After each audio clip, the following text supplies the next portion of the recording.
सर्व विद्यार्थी मित्रांचं सहर्ष स्वागत आहे आपल्या चॅनल ॲडमिशनवालावरती. आणि आज आपण चर्चा करणार आहोत सीट मॅट्रिक्सबाबत. सीट मॅट्रिक्स पब्लिश झालेला आहे पहिल्या राऊंडसाठीचा, सगळ्यांना माहीतच असेल. ज्यांना माहीत नाही त्यांना सांगू इच्छितो की तो ऑलरेडी आलेला आहे, तुम्ही बघू शकता.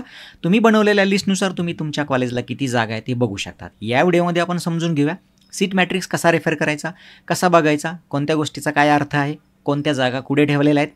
तर चला करू व्हिडिओमध्ये सुरुवात आणि बघूया आपण की काय सीट मॅट्रिक्स असतो.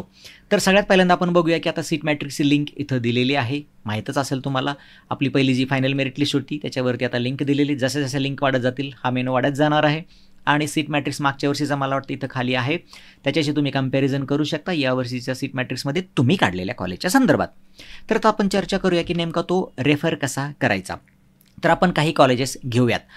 एक गव्हर्नमेंट घेऊया, एक टेक्नॉलॉजिकल युनिव्हर्सिटी घेऊया, एक अनएडेड कॉलेज घेऊया आणि एखादा मायनॉरिटी कॉलेजवरती आपण चर्चा करूया, म्हणजे सीट मॅट्रिक्स कसा बघायचा कळेल.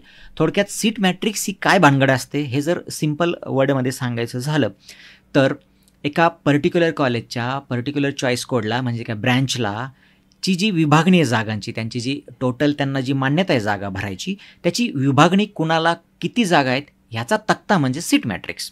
तिथून आपल्याला कळतं की जागा नेमक्या किती आहेत, त्यांना मंजुरी किती जागांना आहे, त्यातल्या जागा कुणासाठी किती आहेत हे बघायचं. तर चला एक उदाहरणादाखल आपण बघूया. उदाहरणादाखल गव्हर्नमेंट कॉलेज आपण अमरावतीचं बघितलं, त्याचं स्टेटस सुद्धा तुम्हाला कळेल. गव्हर्नमेंट ऑटोनॉमस आहे, गव्हर्नमेंट नॉन ऑटोनॉमस आहे, अनएडेड म्हणजे प्रायव्हेट कॉलेज ऑटोनॉमस आहे, नॉन ऑटोनॉमस आहे, इथं तुम्हाला कळेल. चॉईस कोड काय लगेच नोंदवून घ्यायची काही आवश्यकता नाही, कारण तुम्ही ऑप्शन फॉर्म भरताना तुम्हाला तिथे सर्च, तुम्हाला ब्रँचवरनं सर्च करता येतं. तुम्हाला बाकीचे भरपूर फिल्टर्स असतात, ते लावून तुम्ही ब्रँच सर्च करू शकता, काही अडचण नाही. इथं तुम्ही बघू शकता की कॉम्प्युटर सायन्स अँड इंजिनिअरिंग ही त्यांची कोर्स नेम आहे. कोर्स इथं कळतोय.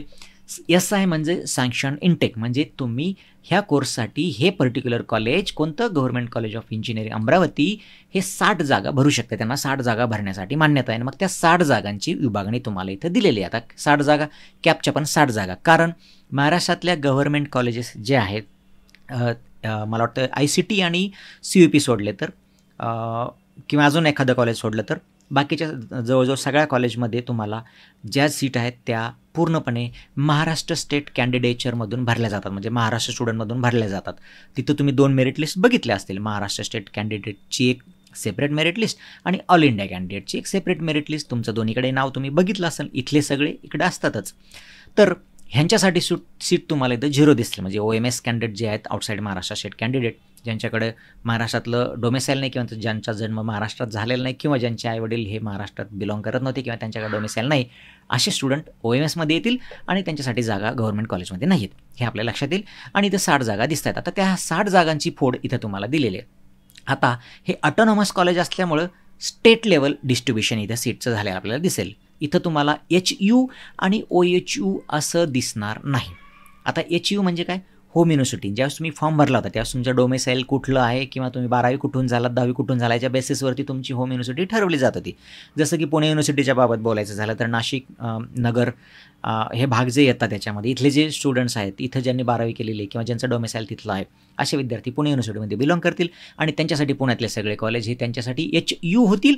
तर बाकीच्या विद्यार्थ्यांसाठी ते OHU होत, म्हणजे आउटसाईड होम युनिव्हर्सिटी असं होईल. आणि त्यांची फोड तुम्हाला इथं दिलेली दिसेल.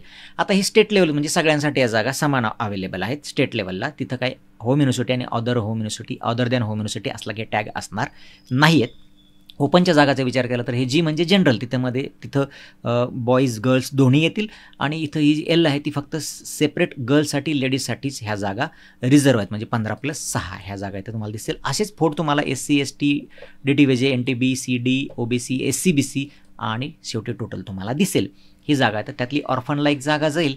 आणि ह्या ज्या आहेत PWD आणि डिफेन्ससाठीच्या जागा आहेत. आता एक PWDची जागा ओपनमध्ये, पण ती कॉमन असणार, तिथं गर्ल्स किंवा बॉईज कोणीही तिथं येऊ शकेल, ती जनरल जागा आहे. सेम डिफेन्सचं पण तसंच आहे. आणि इथं तुम्हाला दिसेल एक OBCमध्ये एक जागा त्यांना दिसेल तुम्हाला. आणि PWD कॉमन रिझर्व एक असेल आणि डिफेन्सची कॉमन रिझर्व एक असेल. ही स्टेट लेवल डिस्ट्रीब्युशन असेल. ही कॉमन रिझर्व ही याच्यापैकी कुठेही ती पडू शकते, म्हणजे ती SCला पडेल, STला पडेल, ह्यांच्यापैकी ती कुठेही पडू शकते, ती कॉमन रिझर्व आहे. तशी डिफेन्सची पण एक जागा कॉमन रिझर्व ती कुठेही पडू शकते इथे, हे आपल्या लक्षात आलं.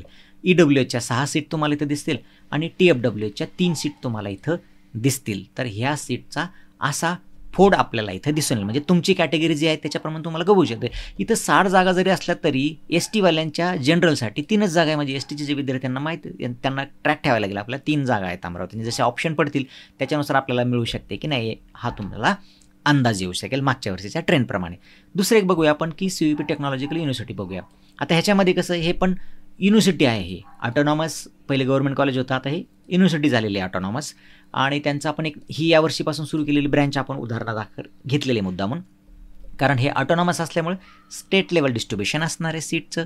टोटल सँक्शन इंटेक ह्यांचा 75 आहे. त्यातले महाराष्ट्र स्टेट कॅन्डिडेटसाठी 60 जागा आहेत आणि ऑल इंडियासाठी 15 जागा आहेत. म्हणजे हे युनिव्हर्सिटी असल्यामुळे इथं तुम्हाला जसं मी सांगितलं की काही ICT CUP सारखे जे कॉलेजेस आहेत, मला वाटतं नागपूरचं पण एखादं कॉलेज असेल, तर अशा याच्यासाठी ऑल इंडियाचे पण सीट दिलेले आहेत आणि महाराष्ट्र स्टेट कॅन्डिडेटसाठी सुद्धा सीट. म्हणजे 60 जागा आहे महाराष्ट्र स्टेट स्टुडंटमधून भरल्या जातील, 15 या ऑल इंडिया JEEच्या बेसिसवरती भरल्या जातील. हे आपल्याला इथं कळतंय.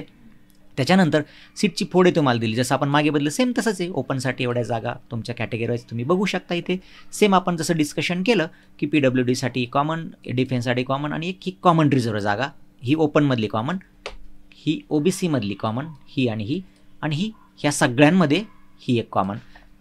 बाकीचं आपण TFWS आणि EWS ऑलरेडी बघितलेलंच आहे, ते तुम्ही बघू शकाल. अशी ही सीटची फोड आपल्याला म्हणजेच सीट मॅट्रिक्स आपल्याला बघायचं आहे.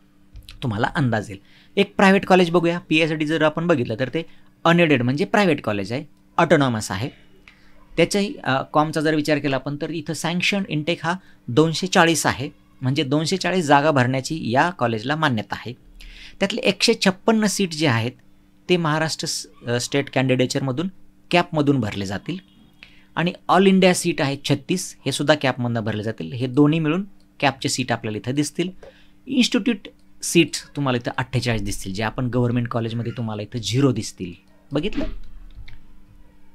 कारण हे गव्हर्नमेंट कॉलेज आहेत आणि हे जे प्रायव्हेट कॉलेज आहेत त्यांना जसं आपण मॅनेजमेंट कोटा म्हणतो त्यालाच इन्स्टिट्यूट सीट्स म्हणतात. ते 48 इथं तुम्हाला दिसतील. ऑर्फनसाठी 2 जागा गेलेल्या दिसतील. हे नॉन मायनॉरिटी कॉलेज असल्यामुळे मायनॉरिटीला 0 इथं दिसतंय. म्हणजे आणि हे ऑटोनॉमस झाल्यामुळे इथं स्टेट लेवल त्याचं डिस्ट्रीब्युशन आपल्याला इथं बघायला मिळेल.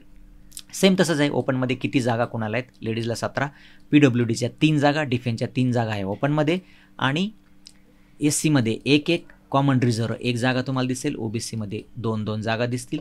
ह्या 7 टोटल जागा तुम्हाला इथं दिसतील. EWSच्या 24 जागा, तर TFWSच्या 12 जागा ही तुम्हाला इथं दिसतील.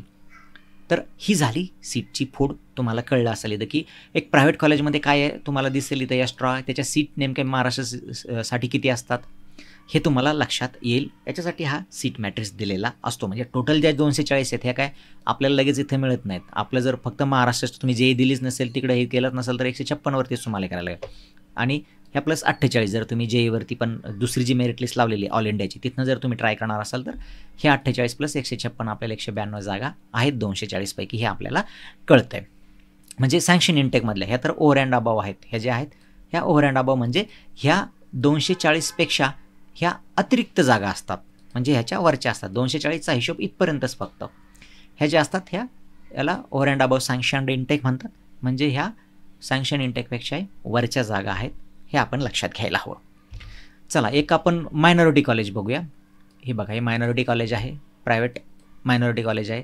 त्याची सीटची फोड कशी असते? 180 यांचा सँक्शन इंटेक आहे, म्हणजे यांना मंजुरी आहे 180 जागा भरण्याची. त्यातल्या 75 सीट्स ह्या MS ला आल्या, म्हणजे महाराष्ट्र स्टेट कॅन्डिडेचरला. 13 ऑल इंडियाला आल्या, 180 सीट आल्या आणि मायनॉरिटीसाठी 92 सीट इथं आलेल्या तुम्हाला दिसतील. मिनिमम 50% तरी जागा मायनॉरिटीतून भरायलाच लागतात अशा कॉलेजला. आणि ह्या सीट मग त्या मायनॉरिटी सीट्स आल्या. इथं इन्स्टिट्यूट सीट्स तुम्हाला दिसणार नाहीत आणि त्याची फोड तुम्हाला इथं कळेल. चला हे कॉलेज बघितलं तुम्ही, काय हे ऑटोनॉमस नसल्यामुळे इथं बघा आता HU आणि OHUची संकल्पना जी आपण मागे चर्चा केली होती ती दिसेल. आता HU म्हणजे पुणे पुणे एरियामध्ये, युनिव्हर्सिटीच्या एरियामध्ये जे विद्यार्थी शिकले आहेत किंवा जे डोमेसाईल आहेत टाईप B-C वाले विद्यार्थी, तर त्यांची किंवा तुमच्या फॉर्मवरती मेरिट लिस्टमध्ये जी फायनल मेरिट लिस्टमध्ये तुमच्या युनिव्हर्सिटी आलेली, त्या युनिव्हर्सिटी म्हणजे पुण्यातल्या विद्यार्थ्यांसाठी ही होम युनिव्हर्सिटी झाली. तर हीच सेम जी आहे ही संभाजीनगरच्या विद्यार्थ्यांसाठी अदर दॅन होम युनिव्हर्सिटी झालेली आहे. त्यांनी तशा जागा बघायच्यात. ही पुण्यातल्या विद्यार्थ्यांसाठी 36, तर बाकीच्या रेस्ट ऑफ महाराष्ट्रातल्या विद्यार्थ्यांसाठी 16 जागा, हे तुम्हाला इथं कळेल. बाकीची फोड जी आपण विचार केला ती सेम आहे. हे आपण लक्षात घ्यायला हवं. चला, तर विद्यार्थी मित्रांनो, आपण एक गोषवारा बघितला की सीट मॅट्रिक्स नेमका कसा बघायला हवा.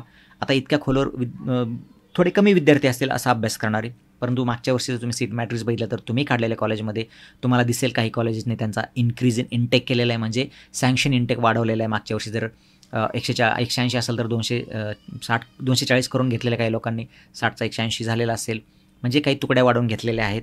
हे तुम्हाला लक्षात घ्यायला हवं. जेव्हा तुम्ही ज्या कॉलेज तुमच्या लिस्टसाठी किंवा जे कॉलेज तुम्ही टार्गेट करणार आहात त्या कॉलेजची मागच्या वर्षीची परिस्थिती काय होती, या वर्षीची परिस्थिती काय, लक्षात घ्या. म्हणजे तुम्हाला अजून अचूक अंदाज येईल की आपण कोणत्या कॉलेजला जाऊ शकतो. तर थांबूया इथे विद्यार्थी मित्रांनो, पुन्हा भेटू नवीन व्हिडिओमध्ये. तोपर्यंत नमस्कार.